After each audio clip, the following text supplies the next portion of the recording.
Bonjour Madi Chénaud, Bonjour Stéphane. bienvenue dans les journées nationales de la conduite accompagnée du chien 2022 au manoir de Caen, comme tous les ans.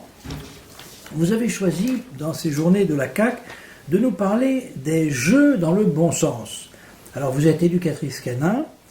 Madi, qu'entendez-vous par dans le bon sens quand on parle de jeu? Eh bien, le jeu, comme on l'appréhende aujourd'hui, est souvent très déstructuré. Du coup, j'utilise le terme dans le bon sens, justement, parce que le jeu doit être structuré.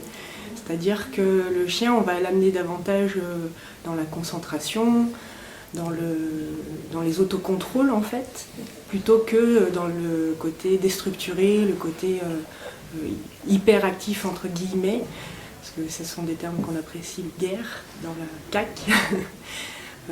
En tout cas, pour que le chien apprenne à être à l'écoute, à être concentré sur son propriétaire, et puis éviter de s'attribuer les objets, apprenne à partager, voilà, participatif avec son être humain. Et le bon sens est-il partagé dans votre quotidien par tout le monde qui vous entoure? Non, ben non, évidemment que non, puisque les mœurs sont plus dans le sens où le chien court, soit très excité. Le problème, c'est qu'aujourd'hui, on a des problématiques sur les humains, en l'occurrence, sur les enfants en particulier.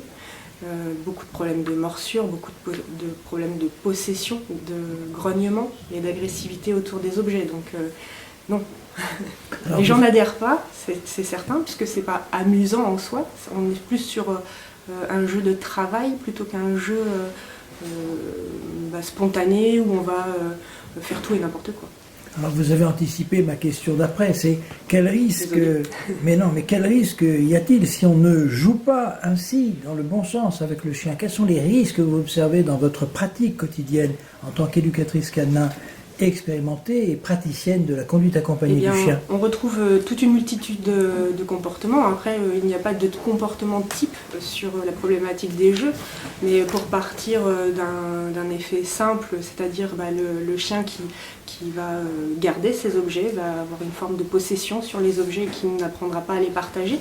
Il va courir, il va développer aussi une sensibilité visuelle sur les objets, qui va se reporter sur les éléments qui l'entourent, tels que les chats, les enfants qui courent, les vélos, les voitures, etc. Tout ce qui va être en mouvement. Voilà, ça c'est, disons, les petites problématiques. Derrière, on va avoir des problématiques qui sont bien plus fortes, comme des chiens qui sont très obsessionnels sur le joujou, et le joujou va passer avant l'alimentation. Donc quand on voit que l'alimentation est, elle, vitale pour la vie du chien, le joujou passe avant. C'est-à-dire que le chien, plutôt que de manger, préférera son objet. Alors comment corriger tout ceci si de mauvaises pratiques se sont installées? Comment vous faites pour corriger? Souvent, on passe déjà par une phase, alors c'est aussi bien pour l'apprentissage du chien que pour l'humain, on va passer par une phase où on va justement arrêter de jouer et revenir sur des fondamentaux, en respectant les besoins essentiels du chien, c'est-à-dire structurer l'alimentation, restructurer l'alimentation, parce que souvent il y a aussi des friandises qui sont distribuées de manière intempestive. On va remettre en place des activités logiques pour le chien, telles que les promenades, et on va donc arrêter les jeux de manière générale. Sur des chiens qui sont très forts au niveau du jeu, c'est-à-dire que ça prend une bonne partie de leur activité journalière, évidemment, on ne va pas pouvoir les stopper du jour au lendemain, parce que le chien va forcément, en termes de transition, mal vivre la transition. Ce qui fait qu'il risque de reporter en fait son activité sur autre chose, voire même développer de l'agressivité envers ces humains qui ne veulent plus jouer d'un coup, du jour au lendemain.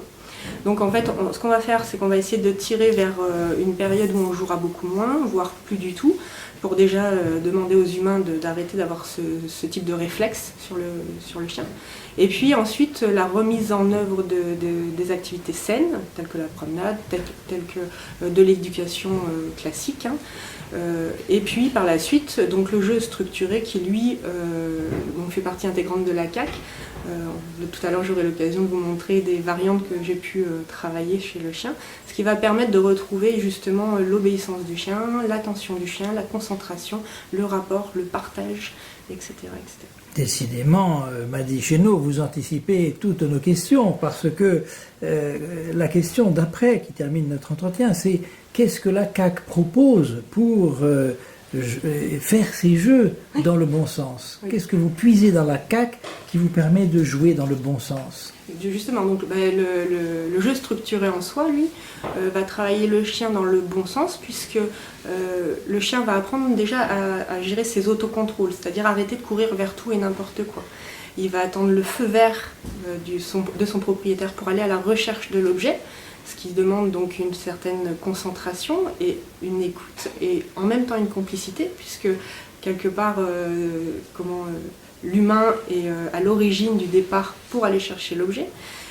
Et ensuite, le chien va aller chercher l'objet pour le rapporter à son humain. Donc en fait, on va travailler donc sur la complicité, le partage, donc encore une fois l'aspect obéissance du chien, puisqu'il faut quand même qu'il fasse la démarche de nous rapporter cet objet auquel il tient particulièrement, et le fait de donner. Donner chez les chiens, c'est pas inné, ça s'apprend. On est beaucoup, surtout quand on a des systèmes de cordes où on va apprendre à faire tirer le chien et à maintenir la morsure. Là, on est sur une ouverture de gueule et c'est ce qu'on va valider, le rapport d'objet et l'ouverture de gueule. Le chien, dans ce cas-là, va apprécier en fait de donner, de partager. Et ça, c'est juste formidable parce que c'est des chiens qui, d'un autre côté, vont arrêter de voler, par exemple, vont arrêter d'ingérer une multitude d'objets. On parlait avec les vétérinaires, une des chirurgies les plus fréquentes sont les objets extérieurs. Et on parlait de balles qui étaient ingérées, de mouchoirs, enfin, voilà, c'est impressionnant ce qu'on peut retrouver chez un chien.